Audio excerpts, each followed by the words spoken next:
What is up, guys? Welcome back to my channel. Good evening to everybody. I am starting a new series tonight called Whiskey and Wheels. We are going to be spinning the wheel tonight. It is the Xiang Yu wheel tonight. And like I said, starting a new series called Whiskey and Wheels. So how it's going to go is basically I'm going to pour a glass of scotch, sip it while we spin the wheel, and hopefully we get some pretty good luck tonight. For those of you guys that are new here, my name is Fet. I play the mobile game Rise of Kingdoms on Apple and Android. It is a war game where you can build up your city, build up your troops, and fight one another in big things like Kingdom versus Kingdom and Ark of Osiris. Thanks again for tuning in, guys. Go ahead and hit that subscribe button if you like content about this game, Rise of Kingdoms. And if you want to see how I play my account in my alliance and in my kingdom 1846.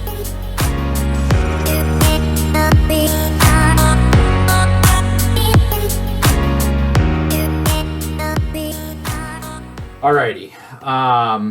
So you guys earlier today for a little MGE action. I hit my highest power ever earlier in that video with you guys. I actually had to train quite a bit more. So let's go take a look real quick here at the overall ranking. So I think I did about 725,000 troops in my video earlier today. I actually had to train about 100,000-ish more, about 90,000 more to take a comfortable lead to get back into 10th here. As I said in my video earlier, 10th place is not really where I wanted to be, but I was pretty simply out of speed ups. So that being said, I got back into 10th place. So I'm pretty cool with that. I have got some guys out right now hitting barbs. So the second stage here of MGE is defeating barbarians. So I'm out there killing barbs now with 3 of my marches, and I've got 2 of my marches already gathering resources actually. So the next stage for MGE is going to be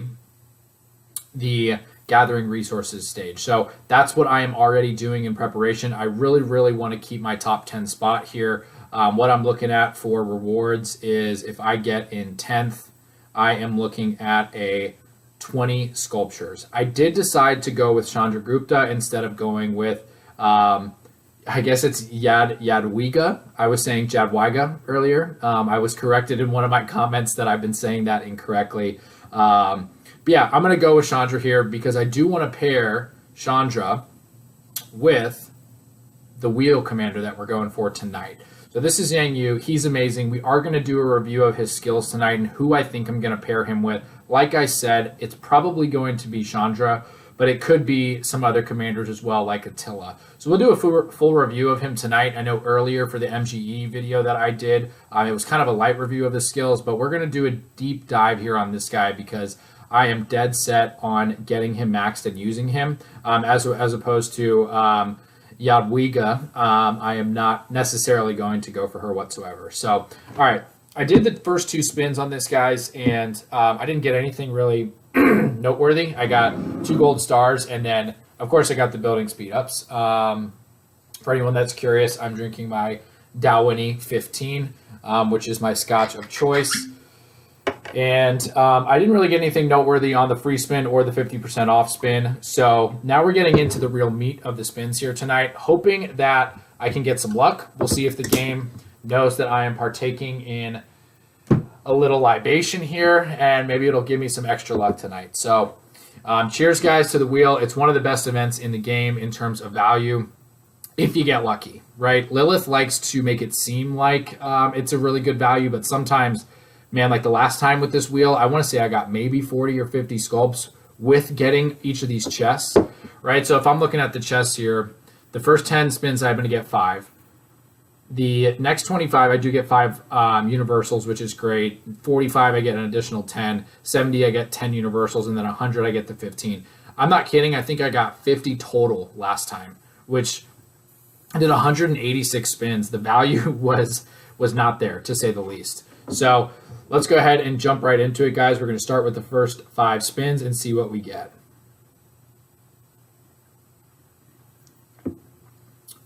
Classic building speed ups.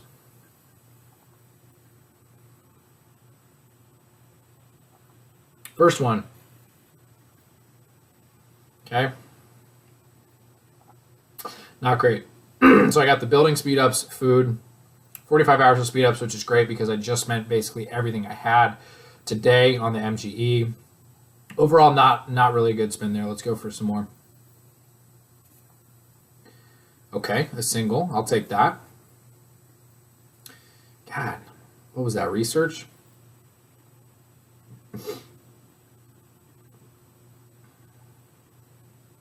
Building again. Once again, not really the best spin. So, I mean, we're looking at 3,600 gems for basically one legendary. Not ideal. All right. No, it skipped right over that.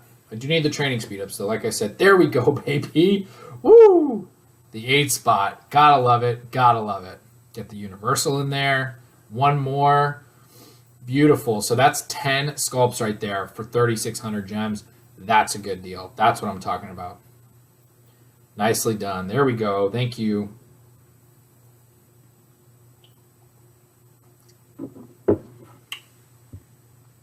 Stars. Single. I'll take that. Research. I don't need it all. I'm kind of at the point where I've got a bunch of these stars, so while they are very useful, I'm not too excited about getting them on the wheel, and the resources and the research speedups are just kind of worthless. So, I mean, they're not worthless, right? But for the gems that is being spent here, it's not a good return. Really hoping for an 8 spot, single, or universal. More stars. It's a starry night, I guess. Sorry, I'm corny. All right. Single. All right. The wheel may be shifting to a little luck. There we go. Universal. Some stone. Another single. I'm liking that. Ooh, right over the 8 spot there. All right. All right, we've got 2 chests done for today. The max spins we've got left for the day are 30 spins left. So let's take a look. So I can get to that 45. I can get to the 45. I'm going to be just shy of the... Oh, no, wait. Yeah, I'm going to be just shy of the 70. Some gold. I did use a lot of gold today. So while it's not necessarily the best value, I am happy to get that. The speed ups and the gold I'm gonna be happy with here. No, I like that spin a lot. I like that spin a lot.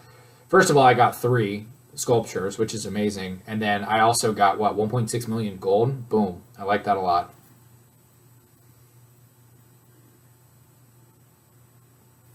Stars again.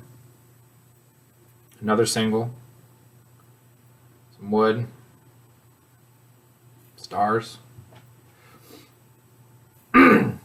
The buildings. Super close to that 8.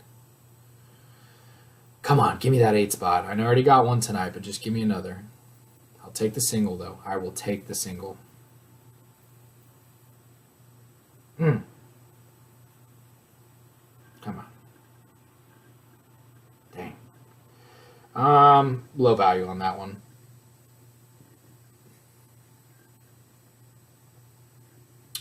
Again, the training speedups are good because I just used so much of them today. All right, a universal. That's not too shabby. Stars. I've gotten so many stars tonight. Dang. I mean, that one's okay.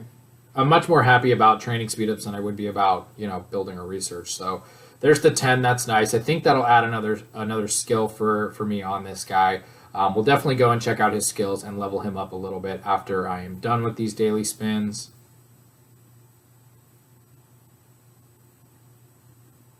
Come on. Oof. Training. All right. Building. So close to the 8 spot once again. That's not really a good one. The gold's nice. I guess the food's okay. Training speed up's okay. Building sucks, and then I only got 1 sculpture. So, so far the return's been lackluster a little bit. I mean, that 8 spot was huge. The 8 spot was huge. I don't know. Actually, I want to say it's more along the lines of average tonight. The previous time I literally did 186 spins and I only got 1 8 spot. So for me to start here with my first 60 and get 1 is a pretty good start. All right, so that's it for the night. Let's see. It looks like I got one skill on him. Let me get these guys somewhere where I can kill some barbs.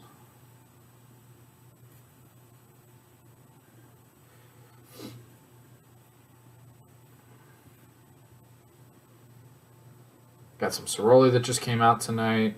All right, let's go to Xiang. All right.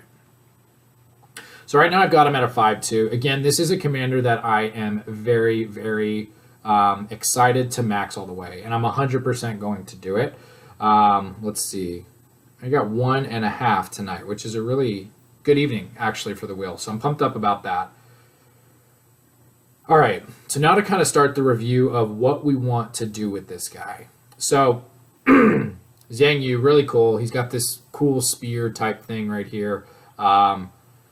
Feathers on the top of his head. This guy is a badass.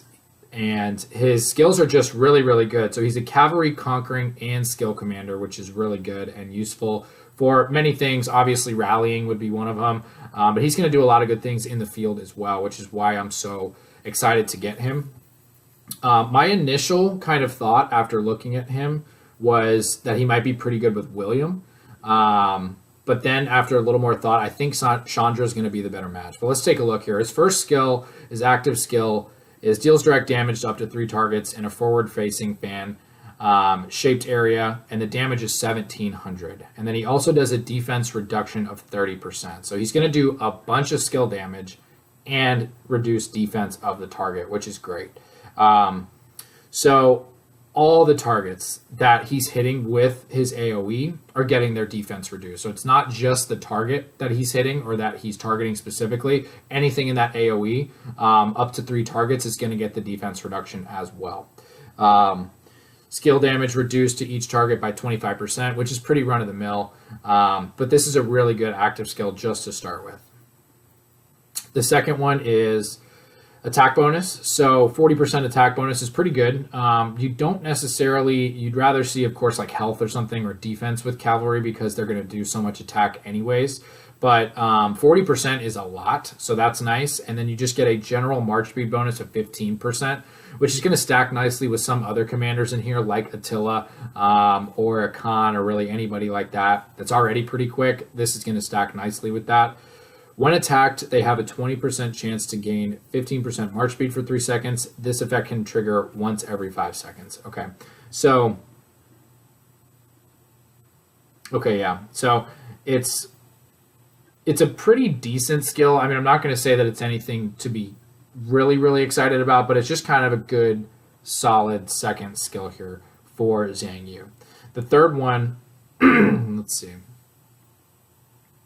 So this one's specific to rallies. So when you're hitting a stronghold or a city, so it counts for both. So it's going to be useful not only for KVK battles, but also for Ark of Osiris. When you're hitting any kind of stronghold, 1% up to 5% increased damage, and normal attacks have a 10% chance to deal additional direct damage. So that's going to be 400 extra on top of that 1,700 when that is hitting 10% of the time. So 1 out of every 10 seconds, you're going to get an additional 400 damage, just damage factor, and then you're also going to get a 5% damage bonus when you're hitting any stronghold or city, which is great. So that actually doesn't happen 10% of the time. So I guess that was a little confusing to me, but 100% of the time, if you're rallying a structure or a city, or attacking in general, you don't even have to be rallying it, you're going to get a 5% damage bonus, which again isn't crazy,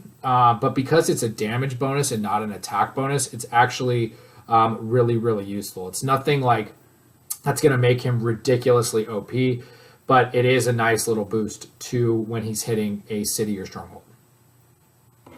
All right, this fourth skill here. So rage requirement reduction of 50. So while on the map.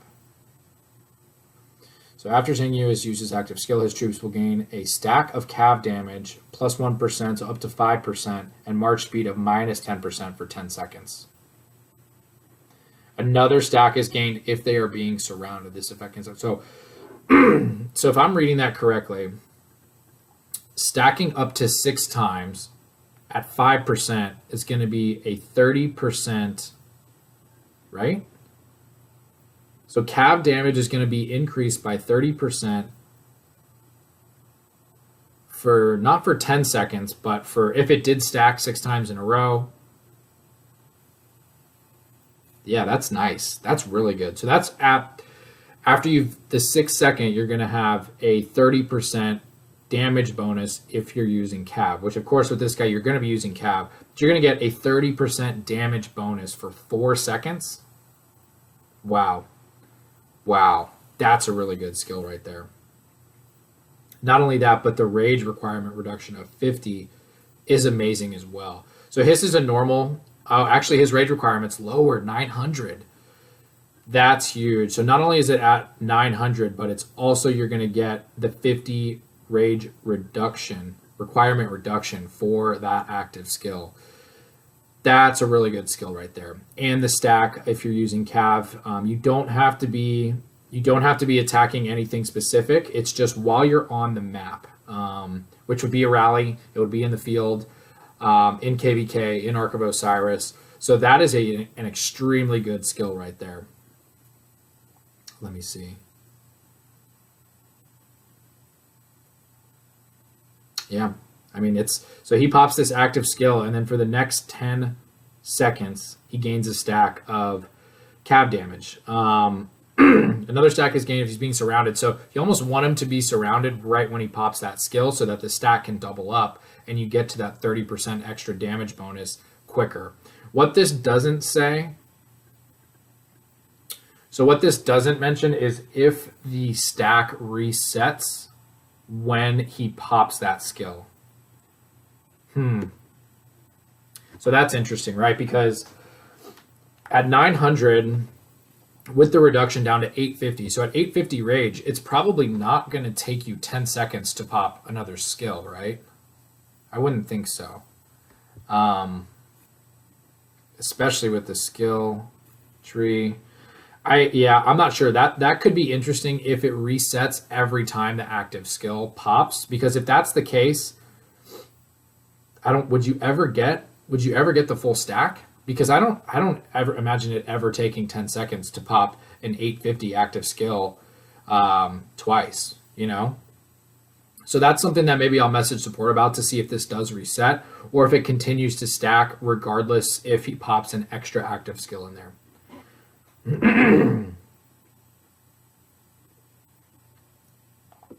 All right, and so this is a new passive skill.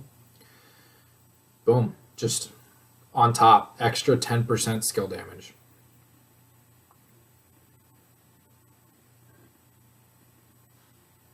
Okay.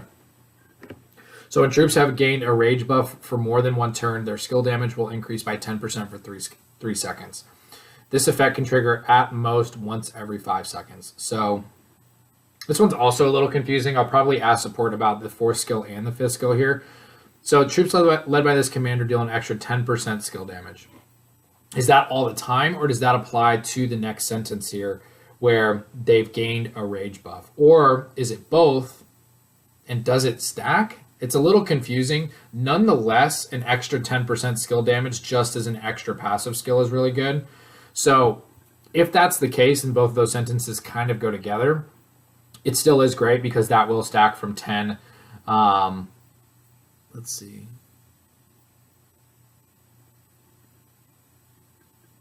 $10% for 3 seconds. Yeah, it's not clear if it will be a 20% for 3 seconds or if it will just be the 10% for 3 seconds or not. I'll definitely get with support on that because that is very confusing. It's either 10% all the time or 10% for 3 seconds or 10% all the time and 20% for 3 seconds when the troops have gained a rage buff for more than one turn. So again, a little confusing there, but nonetheless, this 4th skill looks really, really good because of the cav damage bonus. The 1st skill is really, really good because of the defense reduction applying to all of the marches in the AoE, plus the skill damage itself is really good. This one, again, is just kind of run-of-the-mill for a skill on a cav commander. And then this damage bonus is great for attacking strongholds or cities, as well as the additional direct damage factor that you're getting of 400 there. So again, he is a really, really good commander. I'm dead set on getting this guy maxed. And so now that I know that we're going to continue to get some wheels on him, I'm not sure if I'll use too many universals off the bat, but he is a really, really good commander. So for pairings, let's see. So my initial thought here, like I had mentioned earlier, was that William would be a good match because he's got the extra AoE, and it is the rectangular AoE, so it's not as good as the fan-shaped, but it is quite a bit of AoE damage when you get that 1500 there. So I thought initially this would be a good match. The attack bonus stacks nicely. That would put your attack bonus at 60% for Cav. When outside of Alliance territory, you get the extra damage bonus of 10%. So that's actually going to stack quite well with some of Xiang's skills while on the map. Yeah. So this is good too because if the target is surrounded, it will take the extra damage. Yeah, so that's good too because there was that one skill on Xiang where if he is surrounded or being attacked by multiple armies, that he does some extra. I think it was some sort of buff. Yep. So yeah. So Williams just spitting out some extra direct damage factor, defense bonus, which is great. So this would be a good pair with Xiang because not only are you going to be debuffing the defense of whoever you're hitting with that AoE fan, but you're also going to be adding to your defense. Yep.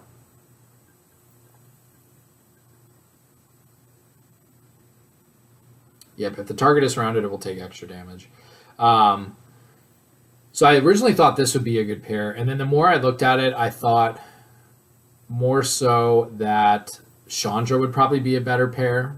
So he just does, when he pops his active skill, he just does extra damage bonus of 40%, which is just nuts going with what Xiang does with his skill damage and his extra damage bonus.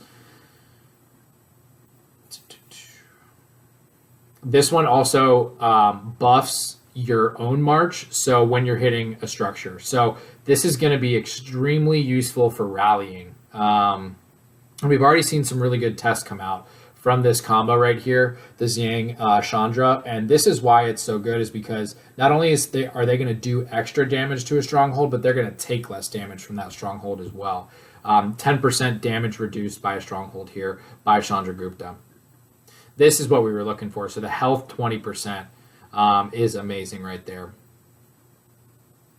Yeah, that's really good. So not only are you getting the extra damage, but you're also doing the defense reduction of whatever you're attacking with Xiang, and then you're also giving yourself more health. So you're tanking yourself up a little bit while kind of debuffing what you're hitting. So this is really going to be really, really good for rallies on structures or cities or whatever. So this one, damage taken from cavalry. It's nice while you're in the field, right? And you're going to hit some other cavalry, but I imagine if there's a cav garrison, you're probably going to hit it with infantry. So not necessarily something you want to be pumped up about here. But this is a really good skill from Chandra right here. It's the direct damage factor removed. So when he gets his stacks removed, he does 500 times the stacks, right? And so I think the max stack you can have is 4. So that's a situation where you could get, 2,000 extra direct damage factor, which is nuts. Add that in with everything else that he's doing with the damage bonus and then the other bonuses from Xiang as well. That's a huge, huge extra blow. Not to mention that Xiang also does that little extra direct damage bonus as well. And then so this one, it increases the stacks, which basically increases how much damage you're going to do when the stacks get removed, which is great. So he would be good. And then I saw a lot of people testing it with Attila, and Attila looked really good because you get the normal attack damage bonus right there, counter attack damage bonus, enemy attack reduction. So that's just, again, drastically increasing your attack and reducing what your enemy is doing to you. So this would be super useful if you're rallying something that does a lot of damage. just a straight up damage bonus and a defense reduction. So the defense reduction here pairs really nicely with Xiang's first skill. So you're going to get a 55% defense reduction when Xiang pops his active skill on whatever you're attacking, which is huge, or anything in the AoE. Skill damage taken reduction, so this is going to be good for, you know, rallies. Obviously, when you're hitting a garrison, that does a lot of skill damage. Yep, and then as we know, Attila's just really good. So they do immune to all silence. I mean, right? That's why Attila's so good. He's a beast. That's a really good pair too. What I'm going to do specifically, I don't know, but it's probably going to be Attila or Chandra. And then I will have to figure out what I'm going to do for my next Cav commander from there, which it might be William, or it might be, yeah, it might be William, or I might be looking at, you know, from there, I'm not sure. It's probably going to be William, or I might invest to finish up Saladin, which I know some people out there are going to say Saladin 5551 is good enough. I am just not really the type of player that gets somebody to 5551 and then stops. So I'd like to get Saladin here from 5551 to a full max. We'll see what order I do this in. The first thing that I want to do is definitely finish Chandra here, or excuse me, Xiang here, and then I've got the MGE rolling right now for Chandra, which I will try to finish strong, and hopefully I can land here in the top 10 to get some extra sculpts and then max both of those guys. I do have 724 universals, which is great, so I'm kind of getting close to where I could max to. I definitely need to get that top 10 spot in MGE, and then I need to do well on the wheel for the rest of the week. All right, guys, so that was Whiskey and Wheels. First time doing that with you guys. Hope you enjoyed. I did get a little bit extra luck. I got that 8 spot within my first 60 spins tonight, which was great. I will probably do Whiskey and Wheels tomorrow just to finish it up in the series and see if that luck can continue to roll on. Really appreciate you guys tuning in. If you like this type of content about Rise of Kingdoms and you like the videos that I'm posting, go ahead and hit that subscribe button. Like this video if you liked the Whiskey and Wheel kind of series that I was trying out tonight. Go ahead and drop a comment for what kind of whiskey you guys drink if you do, or what kind of cocktail you drink when you guys are hanging out playing rock at home. Other than that, thanks again for tuning in, guys. Until we see you tomorrow, have a great night.